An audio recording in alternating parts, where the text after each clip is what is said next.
আসসালামু আলাইকুম রহমতুল্লাহ। বিডিআমিনশিপ ট্রেনিং সেন্টারের পক্ষ থেকে এবং আসুন ভূমি জরিপ শিখি কাগজবজি পেজের পক্ষ থেকে সকলকে আন্তরিক শুভেচ্ছা। তো আজকে আমরা একটা জমি দেখব, যে জমিটা একটা বড় জমি। এই বড় জমি থেকে আমরা এক পাশে কাউকে আমরা একটু জমি আমরা বন্টন করে দিব। যে বন্টনটা সমান হবে না, একটু আঁকা বাঁকা হবে। তো এটা আমরা কিভাবে এখানে ওই আঁকা বাঁকা বিষয়টা কিভাবে আমরা এখানে সমাধান করি ওইটা আপনাদের ইনশাল্লাহ দেখাবো। যেটা আমাদের পূর্বের ভিডিওতে বলা ছিল যে আমরা স্টেপ বাই স্টেপ একের পরে একে আমরা আনতে থাকবো। তো আপনারা ইনশাল্লাহ আমাদের সাথেই থাকবেন। তো আমরা বিষয়টা একটু লক্ষ্য করি যে এখানে বলা আছে এটা একটা জমি। তো এটা একটা বড় জমি। তো এখানে বলা আছে যে জমিটির পশ্চিম আইল হতে 3 শতক জমি বের করুন। এই বড় জমিটার পশ্চিম সাইড থেকে 3 শতক জমি বের করে দিতে হবে। তো আমরা প্রথমত এই জমিটার চতুর্দিক যদি দেখি, যে উত্তর দিক আছে আপনার 90 ফুট, এরপর দক্ষিণ আছে 95 ফুট, তারপর আপনার পূর্ব আছে 68, পশ্চিম হলো 73। তো আমরা চতুর্দিক জানি। তো জানার পরে আমাদের কি করতে হবে, পশ্চিম দিকে আমাদের 3 শতক দিতে হবে। তাহলে কি করতে হবে, আমাদের এই দিকে আসতে হবে।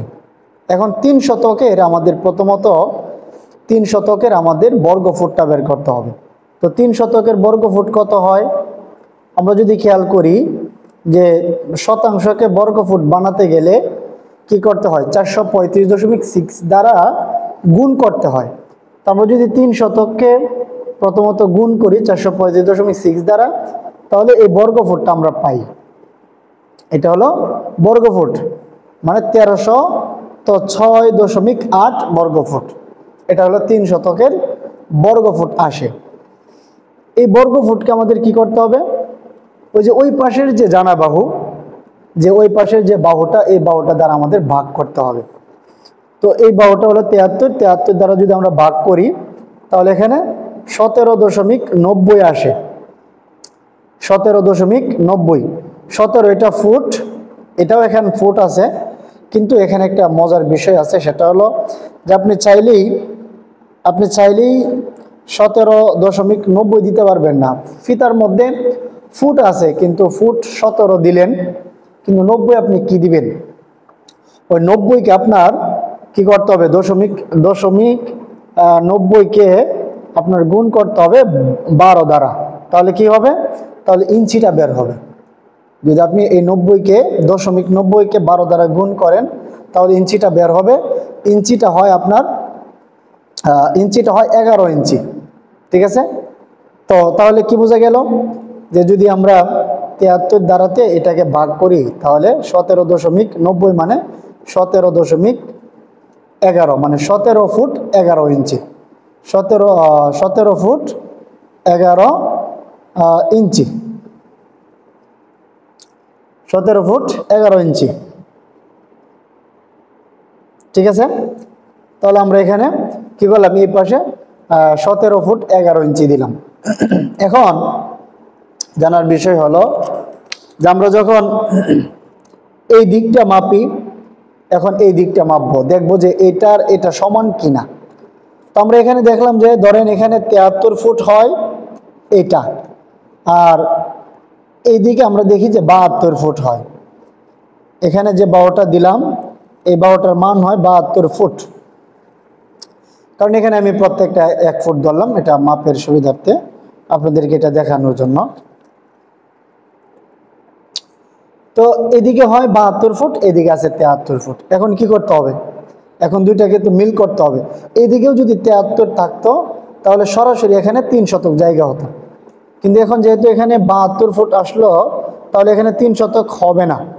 তাহলে এখন কি করতে হবে, এখন আমাদের যেটা করতে হবে এটা হলো যেখানে 73 আর 72 এই দুইটাকে যোগ করে 2 দ্বারা ভাগ করতে হবে।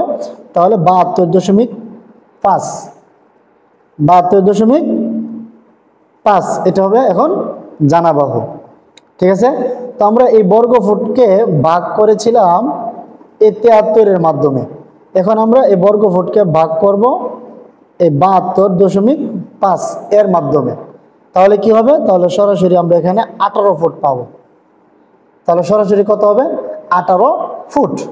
তাহলে আমরা এখন কি করব? এখন 17.11 ইঞ্চি এই পর্যন্ত আসে। তাহলে আমরা কি করব? এই পাশে একটু আপনার যে পর্যন্ত আসে আপনার কি বলে 18 ফুট ওই পর্যন্ত আমরা দিব। তো 18 কোন পর্যন্ত আসে আমরা একটু দেখি এখানে 10, 15, 16, 17, 18 মানে একটু এদিকে আসে, ঠিক আছে? তাহলে আমরা এখন কি করব? ওই যে আপনার এদিকে একটু বাড়াই দিব। তাহলে আমরা এখন কি করলাম? এদিকে একটু বাড়াই দিলাম। তাহলে এটা কাটা যাবে, এটা কাটা যাবে। এখানে কত হবে? এখানে হবে 18 ফুট। এটাও কি করবে? কাটা যাবে। এখানে কত হবে? 18 ফুট হবে। তাহলে বুঝতে পারছেন? তাহলে এদিকে 18, এদিকে 18, এদিকে 72, এদিকে 73। এখন যদি আপনি কি করেন? জায়গাটা পরিমাপ করেন, তাহলে আশা করি এখানে 3 শতক জায়গা মিলবে। এখন কি হবে? 3 শতক জায়গার একটা বাহু 73, একটা হলো 72, একটা হলো 18, আর একটা হলো কি 18।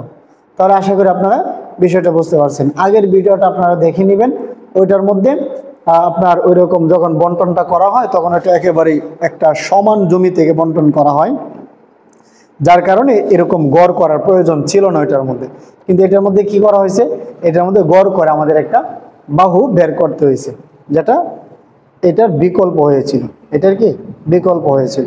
তাহলে এইভাবে আপনি চাইলে আপনি পরিমাপ করতে পারেন, এবং আপনার এভাবেই করতে হবে। নিয়মটা এটাই। যদি জায়গাটা একটু আঁকা বাঁকা হয় তাহলে এভাবেই করবেন। তাহলে আপনাদেরকে যদি এই জমিটা একটা ক্যালকুলেটর দেখেও যদি আপনাদেরকে দেখাই তাহলেও মিলবে, যে আমরা এই যে 73, 72, এরপরে 18, 18 এটা আমরা সমন্বয়ে যে আপনার 3 শতক হয়, এটা আমরা একটা ক্যালকুলেটর থেকে লক্ষ্য করি, তাহলে জিনিসটা আমাদের অনেক পরিষ্কার হবে। তাহলে চলুন আমরা ক্যালকুলেটর থেকে বিষয়টা একটু দেখে আসি। তো আমরা এই জমিটা যদি আমরা এই ক্যালকুলেটরের মাধ্যমে যদি দেখি, এই ক্যালকুলেটর, তাহলে আমাদের অনেকটা সহজ হবে। তো আমরা এখানে একটু মিল করি। কিভাবে? ধরেন আমরা কি করব? এটা একটা ক্যালকুলেটর, যেখানে আপনি আসার পরে অনেক বিষয় ইনশাল্লাহ পাবেন। এখানে আমরা এই যে আয়তকার জমি যেটা এখন পরিমাপ করলাম, এটা যদি আমরা একটু দেখি, তো আমরা এখানে ক্লিক করলাম। ক্লিক করার পরে এই যে আমাদের সামনে সব কিছু চলে আসলো।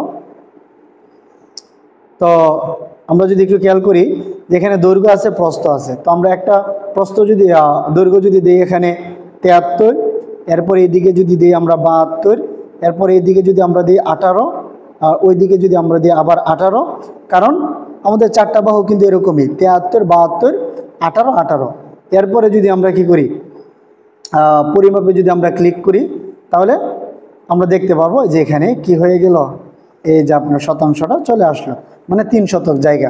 তাহলে আমরা যে পরিমাপটা আপনাদেরকে দেখালাম, এই ক্যালকুলেটরের মাধ্যমেও আমরা জানতে পারলাম যে এখানে আমাদের পরিমাপটা কি আছে, 100 সঠিক আছে। তাহলে এই নিয়মই আপনারা করবেন, এবং এই ক্যালকুলেটর যেটা দেখালাম আপনাদেরকে, এটা যদি আপনারা চান তাহলে এভাবে ব্যবহার করতে পারবেন। এখানে অনেক বিষয় আছে। এখানে আপনার এখানে আয়তকার আছে, ত্রিভুজাকৃতির আছে, আরও একাধিক এখানে বিষয় আছে। তো আপনারা চাইলে এটাও ব্যবহার করতে পারেন। তো আপনাদের যদি ভালো লাগে তাহলে অবশ্যই আমাদের সাথে থাকবেন, এবং লাইক, কমেন্ট, শেয়ার তো অবশ্যই করবেন, আশা করব। তো ভালো থাকবেন সকলেই। আসসালামু আলাইকুম ওয়া রাহমাতুল্লাহ।